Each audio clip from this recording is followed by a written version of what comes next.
Pai, o apóstolo deixou-nos a inspiração provinda de Ti, a sua segunda epístola aos Coríntios, em que nada podemos contra a verdade, senão pela verdade.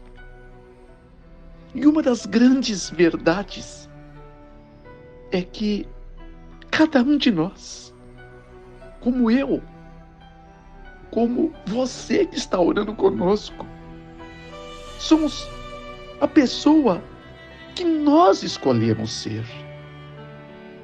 Isso chama-se livre-arbítrio.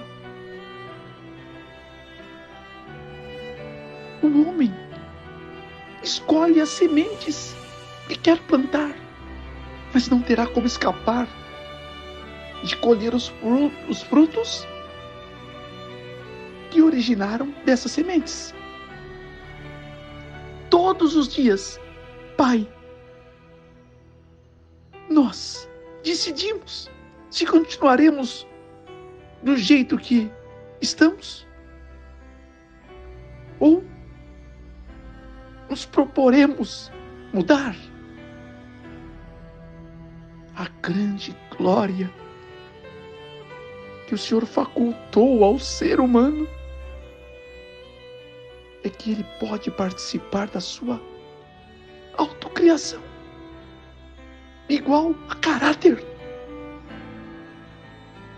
resistir, avançar determinadamente, sem desviar-se para a esquerda ou para a direita, mas tendo um alvo, como disse Isaías nos seus escritos, que esta lição resumida, as chamas do inferno, venha nos ajudar a solidificar o nosso destino. E ele é formado pelos frutos dos nossos pensamentos. Nos ajude a pensar melhor. Como disse o apóstolo Paulo, se há alguma coisa boa, nisto pensai. Em tudo que é verdadeiro, tudo que é justo, tudo que é puro, tudo que é amável, tudo que é de boa fama. Se há alguma virtude, algum louvor nisso, pensai. Louvado seja o nome do Senhor por Cristo Jesus. Amém. Então, nós podemos partir de um texto do Evangelho de João, capítulo 5, versos 28 e 29. Não fiquem maravilhados disso, disse o Senhor, porque vem a hora em que todos os que estão nos sepulcros ouvirão a sua voz. E os que fizeram o bem sairão para a ressurreição da vida. E os que fizeram o mal para a ressurreição da condenação. Amém? É o que está escrito.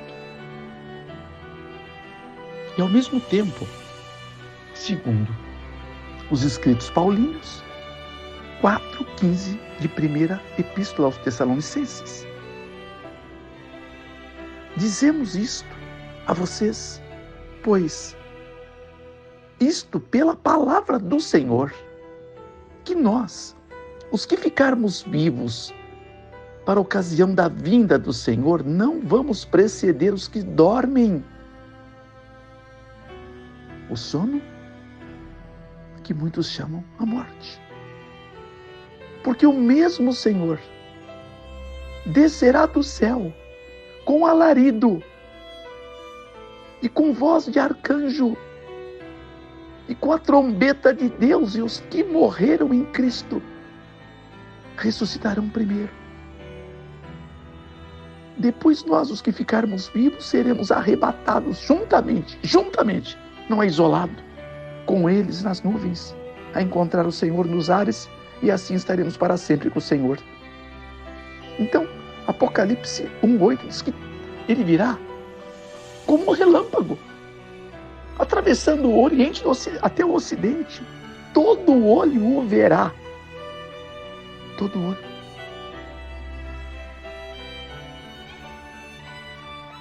Desta forma, vejamos Apocalipse 20, verso 4.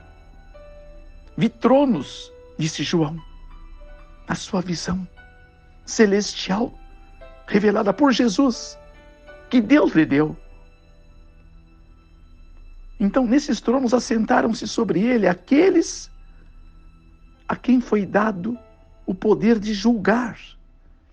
E vi as almas daqueles que foram degolados pelo testemunho de Jesus e pela palavra de Deus, e que não adoraram a besta, nem a sua imagem, e não receberam o sinal na testa, nem na mão, e vieram e reinaram com Cristo durante 1000 anos. Mas os outros, mortos, não reviveram, até que os 1000 anos se acabaram. Esta é a primeira ressurreição. E bem-aventurado é aquele que se acha inscrito nesta primeira ressurreição. Sobre esses não tem poder a segunda morte, mas serão sacerdotes de Deus e de Cristo e reinarão com ele 1000 anos. No verso 7, acabou-se os 1000 anos, Satanás será solto da prisão. A prisão é um mundo vazio, um mundo que tornou-se a ser o estado original, treva sobre toda a superfície da terra.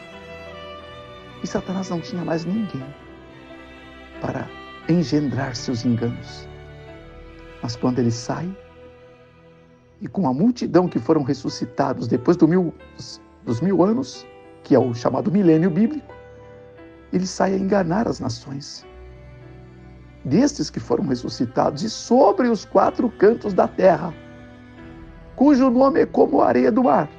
Cita aqui 2 nações, Gog e Magog, e se ajuntam em batalha. Agora, olha o verso 11. E vi um grande trono branco, e o que estava sentado sobre ele, cuja presença fugiu a terra e o céu, e não se achou lugar para eles. Vi muitos mortos, grandes e pequenos, que estavam diante do trono, e abriram-se os livros, e abriu-se o outro livro, que é o livro da vida, e os mortos foram julgados pelas coisas que estavam escritas nos livros, segundo as suas obras. Então nós temos o livro memorial de Deus, que é Malaquias 3,16, 43, 25, de também Isaías, e 56, 8 do Salmo.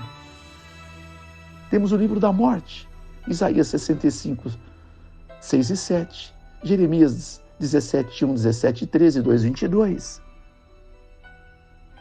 Onde está o nosso nome? Agora. No memorial está todos e os nossos pecados ali subscritos. No da vida, aqueles que aceitaram Jesus e se arrependeram. E no da morte, os que aceitam a Cristo só verbalmente, de boca, continuam nos seus pecados. Bom, o tema aqui é além disto. E o verso 13 de Apocalipse 20, deu o mar os mortos que nele havia, e a morte e o inferno deram os mortos que neles haviam, e foram julgados cada um segundo as suas obras. Aqui o inferno representa a sepultura, segundo a tradução grega. E a morte, o inferno e a sepultura foram lançados no lago de fogo. Esta é a segunda morte. Presta atenção no verso 15. E aquele que não foi achado escrito no livro da vida foi lançado no lago de fogo. Pronto. Agora vamos entender melhor o destino eterno dos justos e dos ímpios. É descrito de uma forma claríssima e contrasta com um diante do outro. Um grupo recebe a vida eterna. O outro experimentará o doloroso juízo divino, a condenação, e será para sempre aniquilado. A grande mentira do castigo eterno e do sofrimento perpétuo dos ímpios, no inferno abrasador, é construída com base ao engano satânico expresso no Jardim do Éden. É certo que vocês não morrerão. Gênesis 3:4. Então não morrem os bons, porque a alma é imortal, e não morrem os maus, porque a alma é imortal. Então ninguém morre. Mas existe mais de 1.600 expressões de almas na Bíblia. Nenhuma que o homem é imortal. Mas todas nos culminam a 1 Timóteo 6, 15 e 16, que só Deus é imortal. Contrastando com 51, 12, por exemplo, do livro de Isaías. E Ezequiel 18, verso 4. 18, verso 20, até o verso 26. E 32, a alma que pecar, morrerá. A alma morre. De forma que a lição que nós estamos estudando contradiz o ensino antibíblico da imortalidade natural da alma. Com base na primeira mentira, de que a desobediência não traria morte, mas um engano é construído. Quando você morre, é apenas o seu corpo que está morto, não o seu espírito. Assim, se o ser humano tem uma alma ou um espírito imortal, um pecador condenado será eternamente punido por Deus no torturante lago que arderá em fogo e enxofre, ambos do inferno. Essa visão, terrivelmente macabra, retrata Deus como um monstro e um tirano.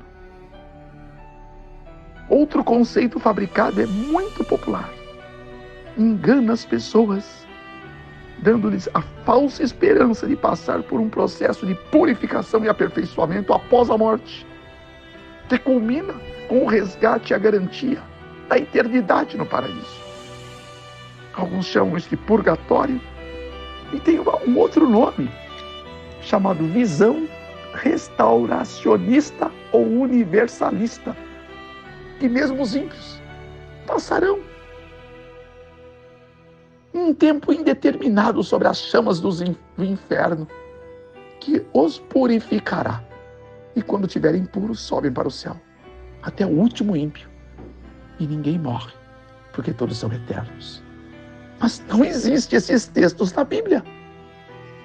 Eu ali várias vezes não achei nada, nem rastro. Então, o que você prefere crer? No que está escrito ou no que os homens dizem? Purgatório. Purgatório é uma expressão lendária, proveniente de uma peça literária do poeta italiano Dante Alighieri. Então, tornou-se uma crendice popular, não faz parte dos escritos bíblicos que são eternos. Percebe? Há alguns pontos que é bom nós considerarmos. A visão tradicional, em que a alma dura por toda a eternidade e vai estar queimando. E Deus vai estar satisfeito. E os remidos e salvos satisfeitos em ver seus amados gritando por uma gota d'água, como o rico para Lázaro. A segunda visão, ela é condicional,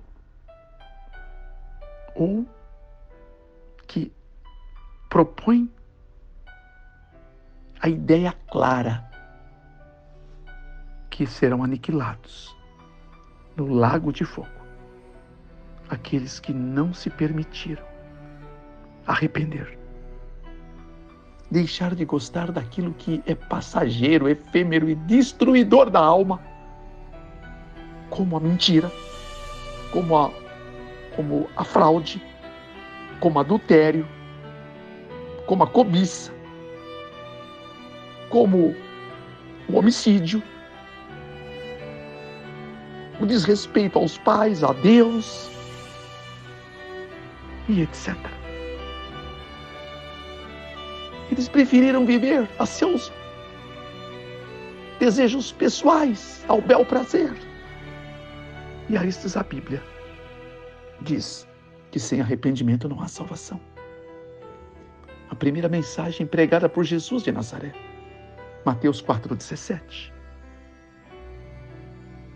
Agora, os que se arrependem passam a ter a eternidade.